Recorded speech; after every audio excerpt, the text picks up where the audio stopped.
दोस्तों नमस्कार। आपका स्वागत है द साइंस में। आप लोग देख रहे हैं साइंस की स्पेशल सीरीज 80।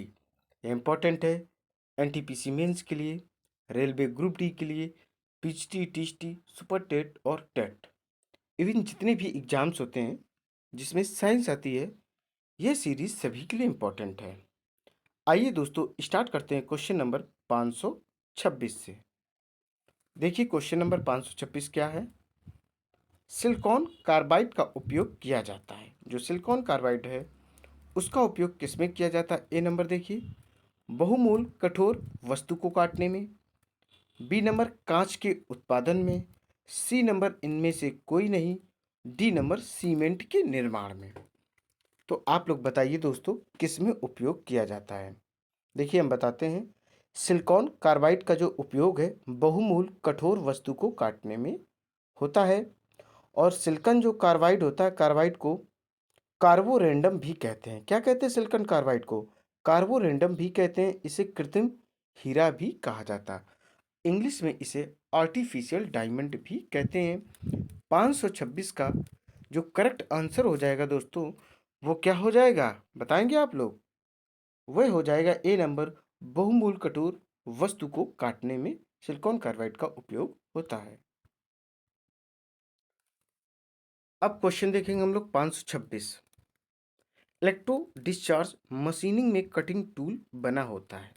इलेक्ट्रो डिस्चार्ज जो मशीन होती है उसमें जो कटिंग टूल होता है वो किसका बना होता है। A number high speed steel का।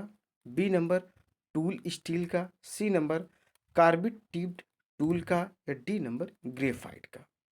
तो इलेक्ट्रो डिस्चार्ज मशीन में जो कटिंग टूल होता है वह ग्रेफाइट का बना होता है। किसका बना होता है? ग्रेफाइट का दोस्तों बना हुआ होता है। क्वेश्चन है अपना 527 और इसका करेक्ट आंसर हो जाएगा डी नंबर, ग्रेफाइट। अब क्वेश्चन देखेंगे 528। निम्न में से कौन एक तत्व है? A number Manik. B number Neelam. C number Panna. D number हीरा। इनमें में से कौन एक एलिमेंट्स है? आप लोग बताइए दोस्तों। तो आपको बता दें, जो हीरा है वह एक तत्व है। हीरा क्या है दोस्तों? हीरा एक तत्व है। 528 का जो करेक्ट आंसर हो जाएगा वह डी नंबर हो जाएगा। अब क्वेश्चन देखेंगे 529। एक जली घोल का OH सांद्रण 1 × 10⁻⁻⁴ है। घोल का pH क्या होगा? ऑप्शन ए अनंत, option B 4, option C 10, option D 0। क्या हो जाएगा दोस्तों? तो आपको हम बता दें, एक जली घोल का OH सांद्रण 1 × 10⁻⁻⁴ है। घोल का जो सांद्रण का जो pH होगा वह 10 हो जाएगा।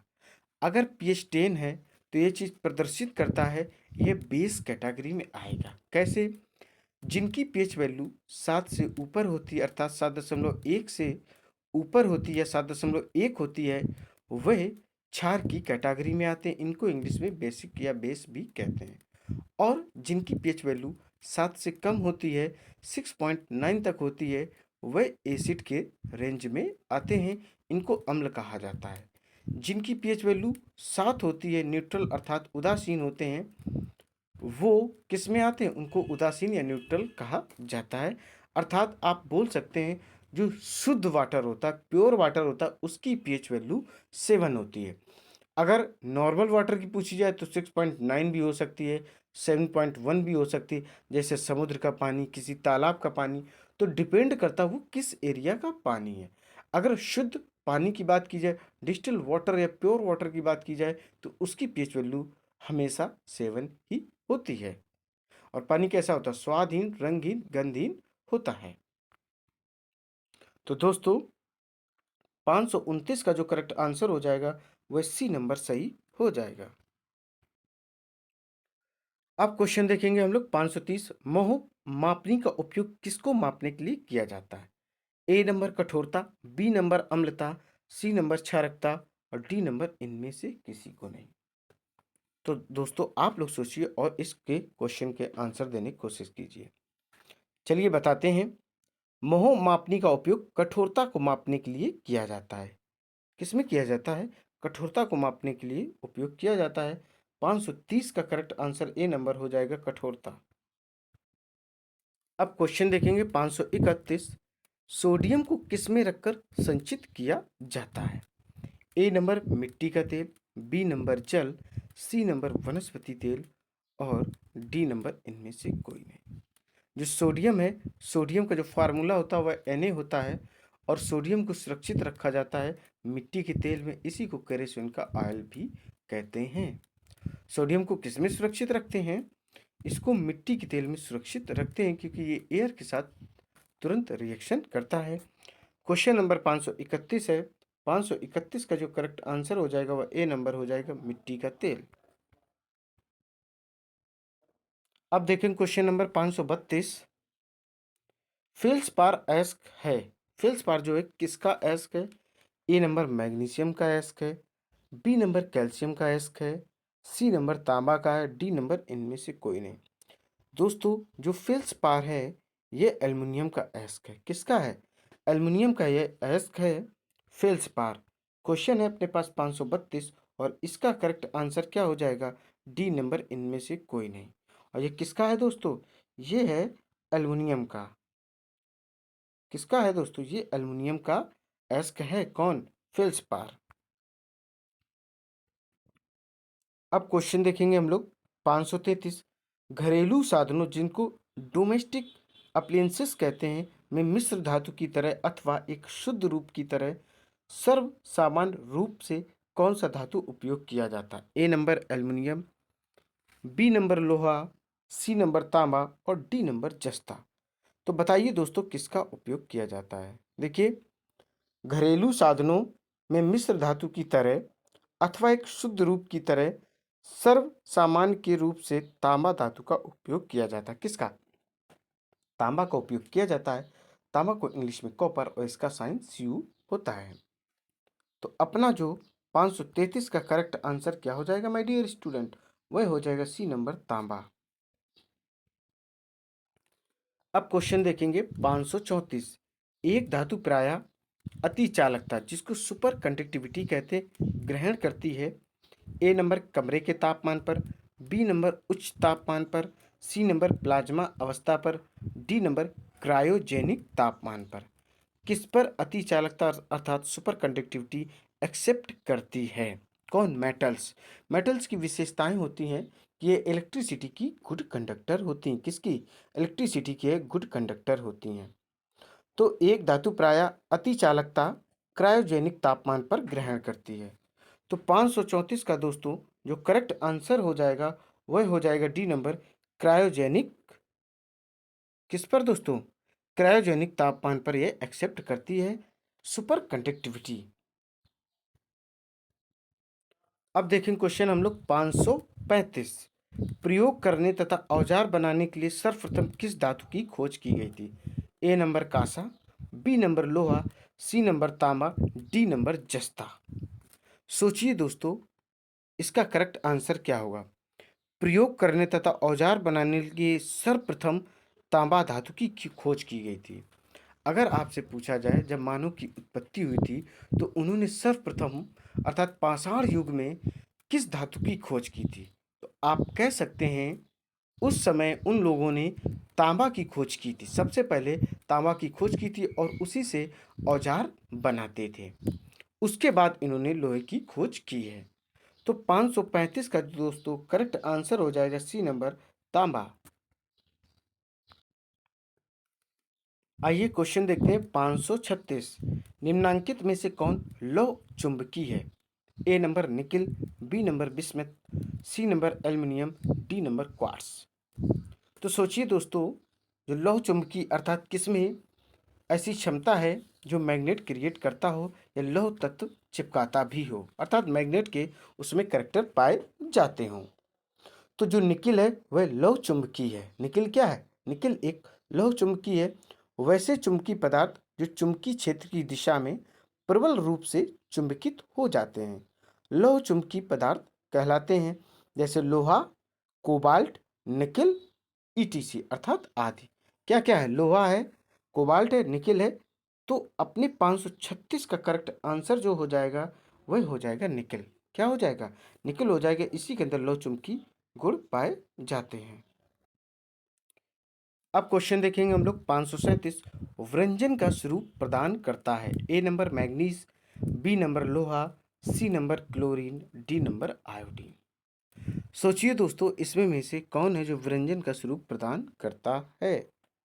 सोचिए, व्यंजन का स्वरूप क्लोरीन प्रदान करता है। कौन प्रदान करता है, क्लोरीन प्रदान करता है। क्लोरीन का जो फार्मूला होता है वह Cl होता है और इसका एटॉमिक नंबर 17 होता है। तो 537 का करेक्ट आंसर सी हो जाएगा, क्लोरीन। क्लोरीन का फार्मूला Cl और इसका एटॉमिक नंबर होता है वह 17 होता है और यह व्यंजन का स्वरूप प्रदान करता है। क्वेश्चन है अपने पास 538।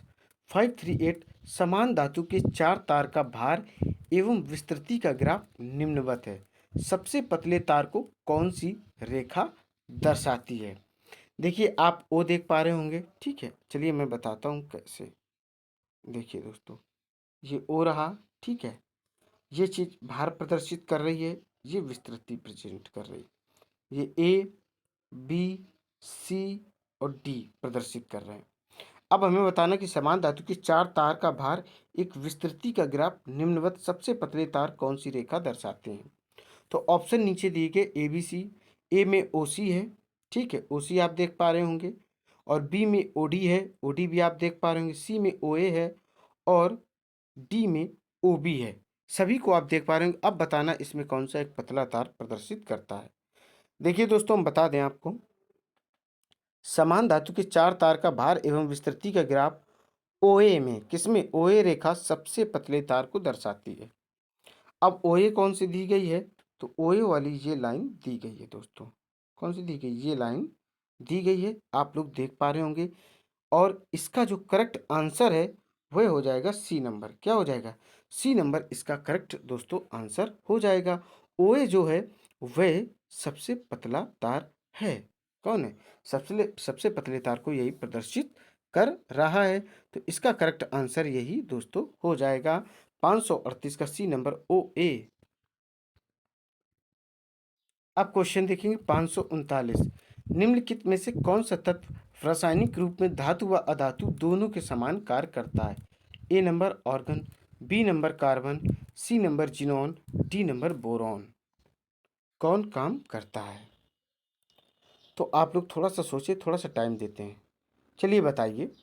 जो हम बताते हैं, बोरॉन रासायनिक रूप में धातु व अधातु दोनों के समान कार्य करता है। कौन, बोरॉन। बोरॉन है वह मेटल्स एंड नॉन मेटल्स दोनों की कैटेगरी रखता है और इक्वली उनके बराबर यह कार्य करता है।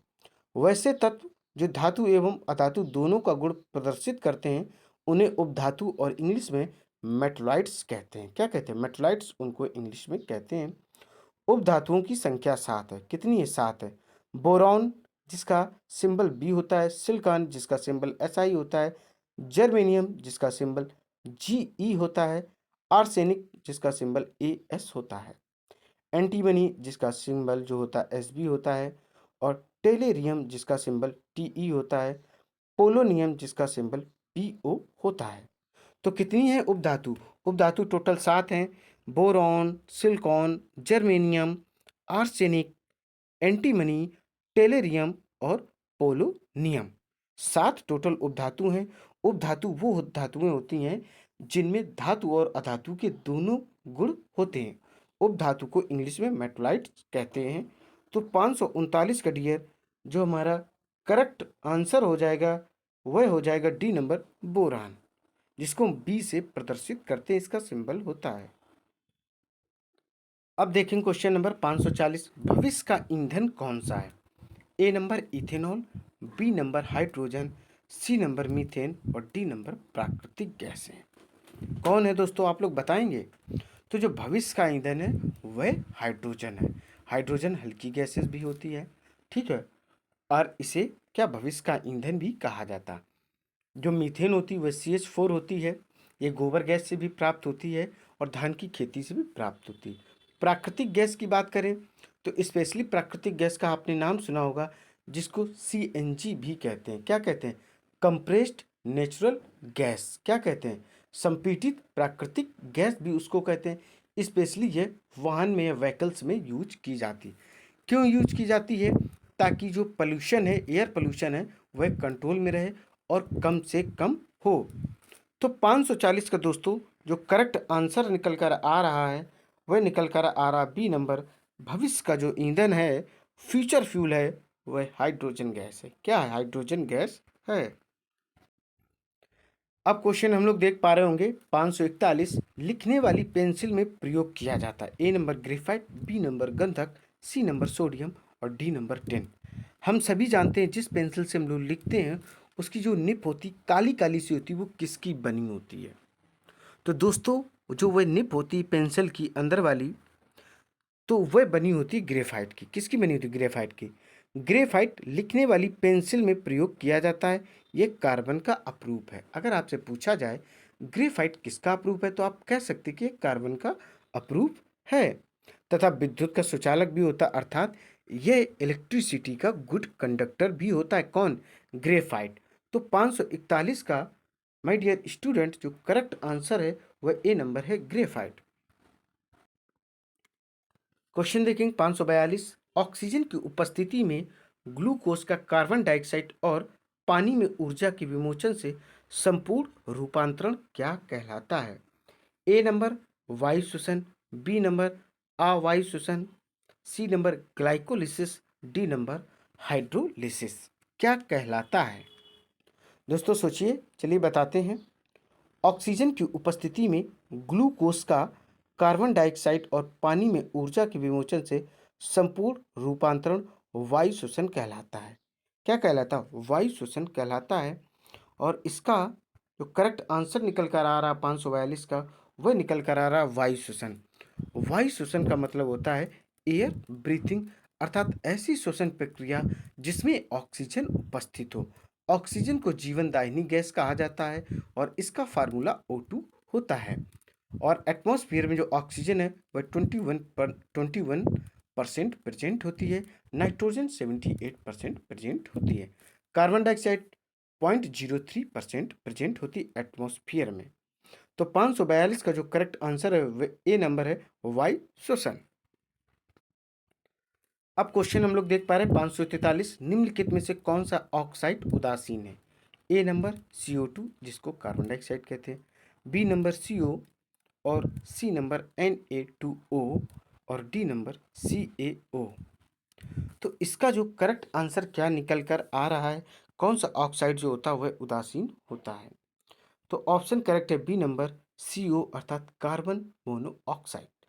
कार्बन मोनोऑक्साइड निकलता कहाँ से?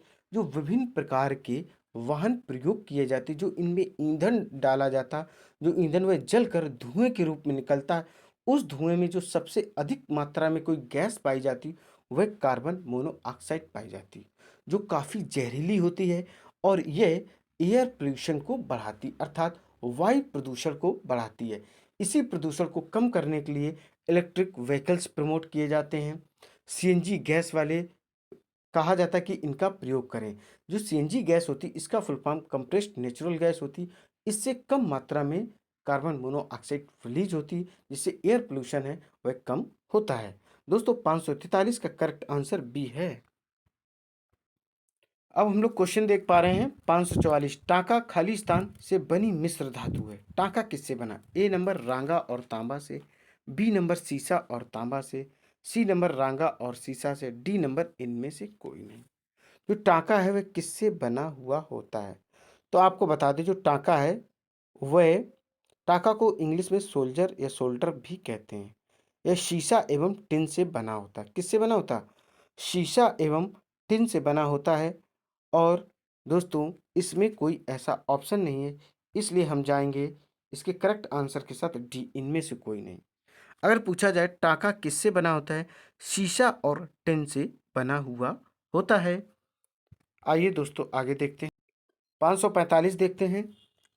टंगस्टन का गलनांक बिंदु लगभग कितना है? A number 1000 centigrade, B number 3000 centigrade, C number 2000 centigrade, D number 500 centigrade. तो दोस्तों क्वेश्चन है 543 और इसका करेक्ट आंसर है बी, 3000 सेंटीग्रेड। जो टंगस्टन का गलनांक होता है वह होता है 3000 सेंटीग्रेड। अब क्वेश्चन देखेंगे 546। पोर्टलैंड सीमेंट के प्रमुख संगठनों में शामिल क्या है? ए नंबर देखिए सिलिका, एल्यूमिना और मैग्नीशियम। बी देखिए लाइम, एल्यूमिना और मैग्नीशियम। सी देखिए लाइम, सिलिका और आयरन ऑक्साइड। डी देखिए लाइम, सिलिका और एल्यूमिना। तो पोर्टलैंड सीमेंट के जो प्रमुख संगठक हैं वह दोस्तों है डी नंबर, क्या हो जाएगा? लाइम, सिलिका और एल्यूमिना। जो 546 का करेक्ट आंसर हो जाएगा माय डियर स्टूडेंट्स, वह हो जाएगा डी नंबर। लाइम, सिलिका और एल्युमिनियम पोर्टलैंड सीमेंट के प्रमुख संगठकों में शामिल हैं। इसका आविष्कार 1824 में जोसेफ ऑस्पिडिन ने किया गया था। किसने किया था? जोसेफ ऑस्पिडिन ने, ऑस्पिडिन के द्वारा इसका आविष्कार किया गया था। किसमें? 1824 में। अब क्वेश्चन देखेंगे 547। जस्ता चढ़ाने की प्रक्रिया में लौह चादर किससे लेपित किया जाता है? A number aluminium, B number जस्ता, सी नंबर टिन और डी नंबर क्रोमियम। आप लोग बता पा रहे हैं दोस्तों, एकदम करेक्ट आंसर है, सीधा आंसर है। जब जस्ता चढ़ाने की प्रक्रिया की बात की जा रही लौह चादर पर, तो सीधी सी बात है, ऑप्शन क्या हो जाएगा? बी नंबर जस्ता ही इसका करेक्ट आंसर हो जाएगा। क्वेश्चन देखेंगे 548। स्टील में कितना कार्बन होता है? ए नंबर 0.1 से 2%, B 7 to 10%, C 10 to 15%, D 0। तो दोस्तों स्टील में कार्बन होता है ए नंबर 0.1 से 2% होता है। 548 का करेक्ट आंसर ए नंबर हो जाएगा। अब क्वेश्चन हम लोग देखेंगे दोस्तों 549। क्या है? 549 है, किस धातु से बनाया मिश्र धातु हवाई जहाज तथा रेल के डिब्बों में पुर्जों के काम में लिया जाता है? ए नंबर तांबा, बी नंबर लोहा, C number aluminium, D number इनमें से कोई नहीं। दोस्तों जो 546 का करेक्ट आंसर आ रहा है निकल कर, वह दोस्तों आ रहा क्या? आप लोग थोड़ा सा और सोचिए, फिर हम बताते हैं। इसका जो करेक्ट आंसर आ रहा है वह सी नंबर आ रहा है। कितना आ रहा है? सी नंबर दोस्तों इसका करेक्ट आंसर है। देखिए एल्युमिनियम धातु से बनाया मिश्र धातु हवाई तथा रेल के डिब्बों में पुर्जों के रूप में काम लिया जाता है। 549 का जो करेक्ट आंसर हो जाएगा वह सी नंबर हो जाएगा, एल्यूमिनियम। क्वेश्चन देखेंगे 550। स्टील के संरक्षण प्रतिरोध में वृद्धि करने के लिए इसमें मिलाया जाता है? ए नंबर तांबा, B number tungsten, C number chromium, D number vanadium. क्या मिलाया जाता है? स्टील के संरक्षण प्रतिरोध में शुद्धि करने के लिए क्रोमियम मिलाया जाता है। इसकी मात्रा 18% तक होती है। तो 550 का जो करेक्ट आंसर निकल कर आ रहा है वह सी नंबर निकल कर आ रहा है, क्रोमियम या 18% मिलाया जाता है। दोस्तों ये सीरीज यहीं पर कंप्लीट होती। उम्मीद है ये सीरीज आपको पसंद आई होगी। इसी तरीके की ज़बरदस्त सीरीज आपको कंटिन्यू मिलती रहेंगी। आपको करना क्या है? इस सीरीज को अधिक से अधिक लाइक करना, शेयर करना है और मेरे चैनल को सब्सक्राइब करना है। दोस्तों जय हिंद, जय भारत।